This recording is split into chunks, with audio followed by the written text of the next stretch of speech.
Mi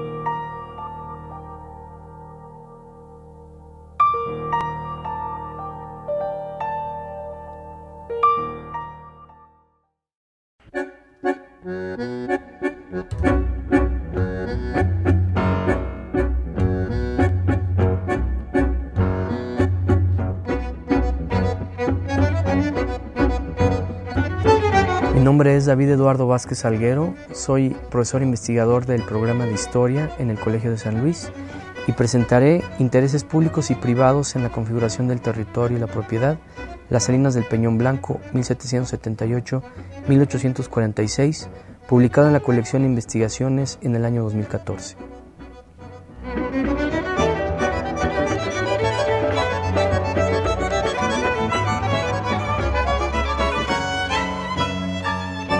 ¿Qué es el territorio?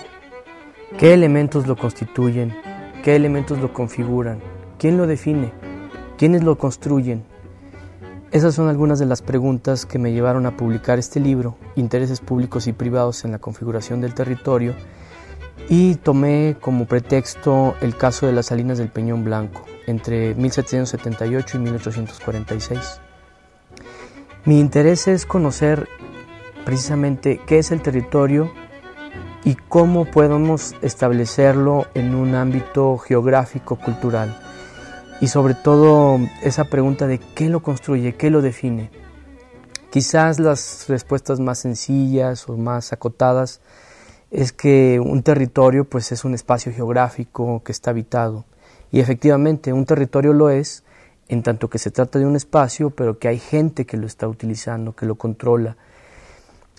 Utilicé el pretexto de las Salinas del Peñón Blanco precisamente como un ejemplo porque las Salinas del Peñón Blanco no tenían una jurisdicción perfectamente definida y era el caso que me permitía estudiarlo. Sobre el territorio podemos preguntarnos cuáles son las jurisdicciones que yuxtaponen un territorio, y podemos hablar de divisiones político-administrativas, divisiones electorales, divisiones religiosas, jurisdicciones democráticamente definidas por el principio de representación, o jurisdicciones que tienen que ver con lo militar, en fin.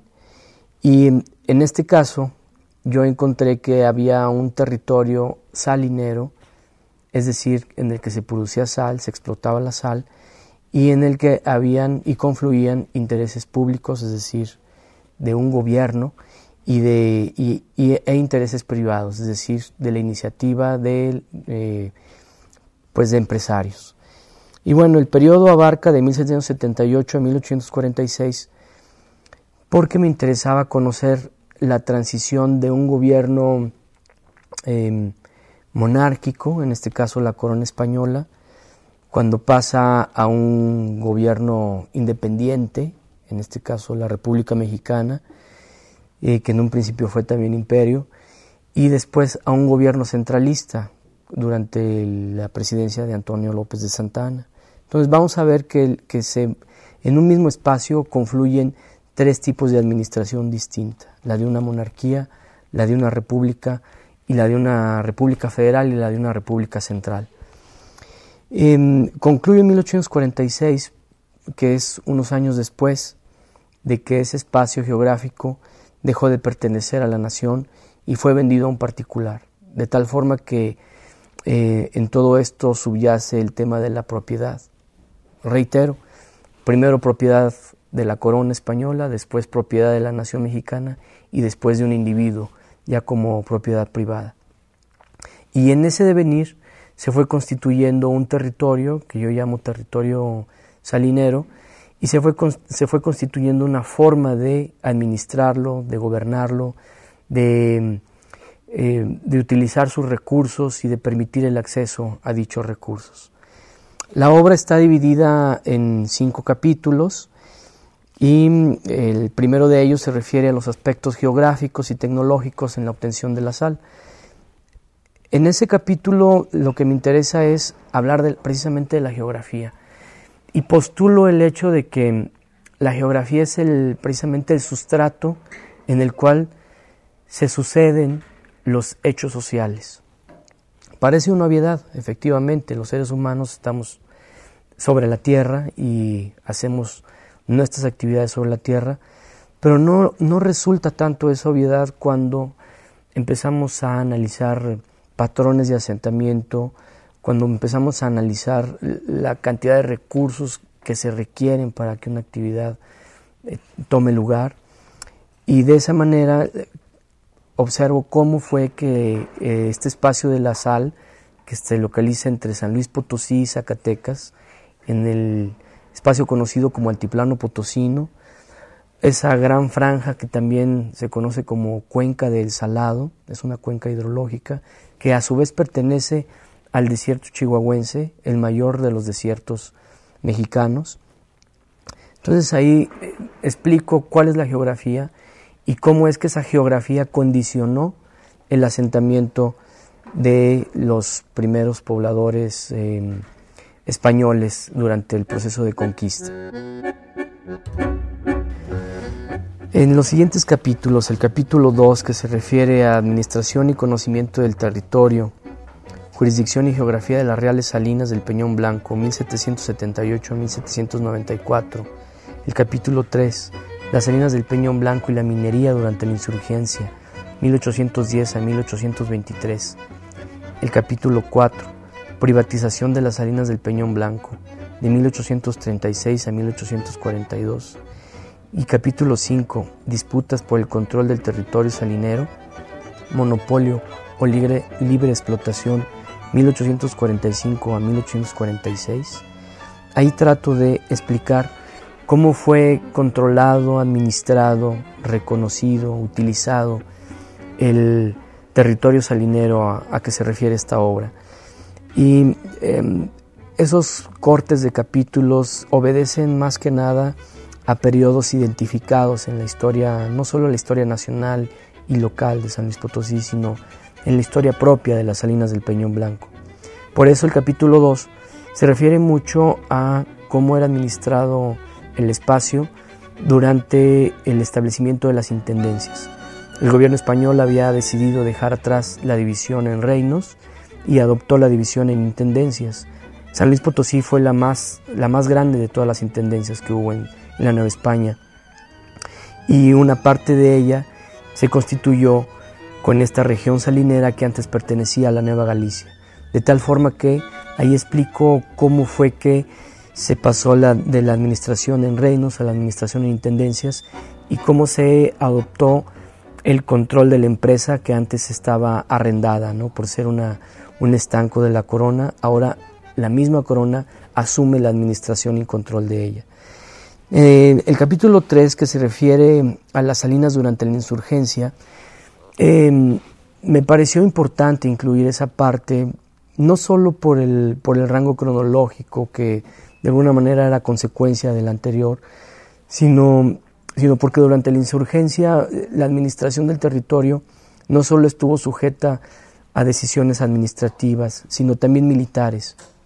Y de hecho se creó un cuerpo, un regimiento de militares en las salinas a iniciativa del propio administrador de las salinas, de tal forma que el administrador de la salinera fue militar y administrador al mismo tiempo, ¿no? Tenía el grado de capitán, y esto le otorgaba pues mucho mayor control, mucho mayor poder, y todo con el afán de defender a los intereses de la corona de los insurgentes, ¿no?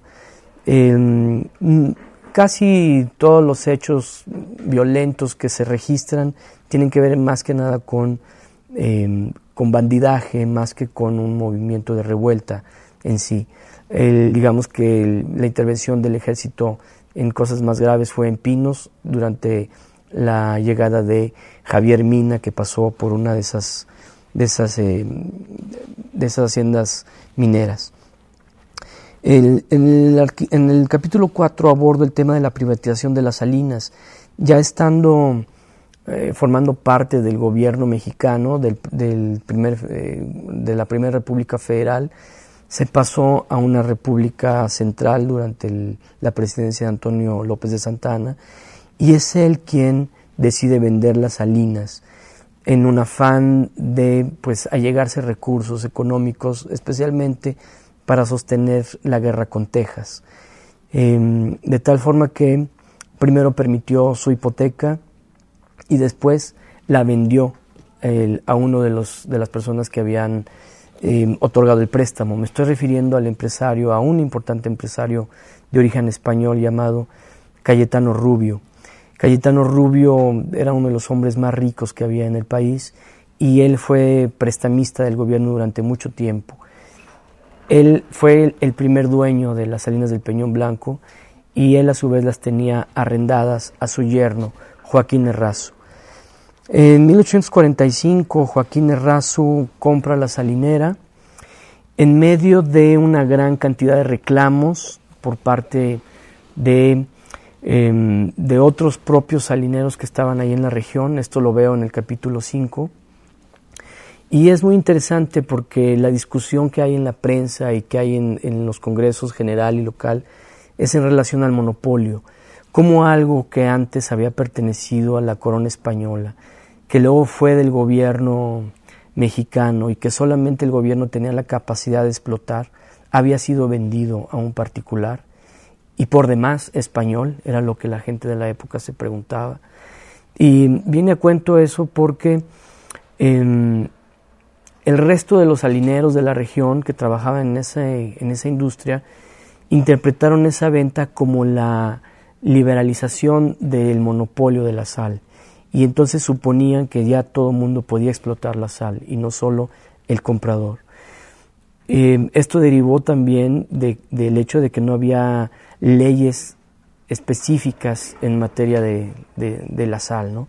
De hecho, no se sabía si la sal pertenecía al ramo de la minería o no, siendo la sal una sustancia.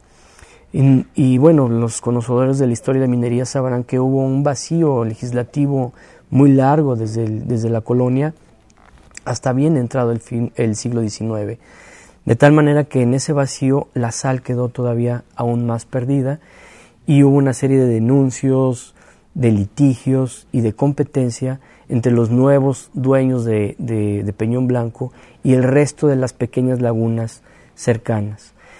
Y aquí cabe acotar la elaboración, mencionar que se elaboraron una serie cartográfica en un sistema de información geográfica, una serie de 16 mapas, para tratar de comprender cómo se fue constituyendo ese territorio. Sobre las salinas habían solamente 2 mapas, uno de 1794, que es más croquis que un mapa, puesto que no tiene referencias geográficas exactas, y un mapa que mandó a hacer Joaquín Errazu ya como dueño de las salinas en 1845. Ese mapa es un esfuerzo por mostrar de manera tangible el territorio apropiado, el territorio controlado, el territorio que se posee. Y la serie que elaboré para este libro trata de entender ese proceso de constitución del territorio, de comprensión y de dominio del mismo.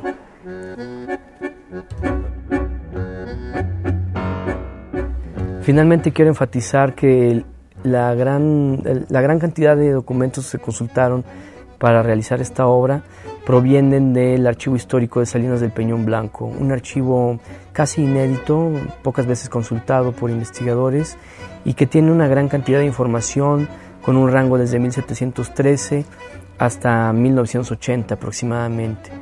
Es muy importante ese archivo y yo sugiero que los interesados en la historia de la minería, la historia de la sal, lo consulten porque van a encontrar datos verdaderamente interesantes. Esta obra se puede encontrar en la librería del Colegio de San Luis y pueden adquirirlo próximamente en versión EPUB y cualquier comentario pueden remitirlo a dvasquez@colsan.edu.mx.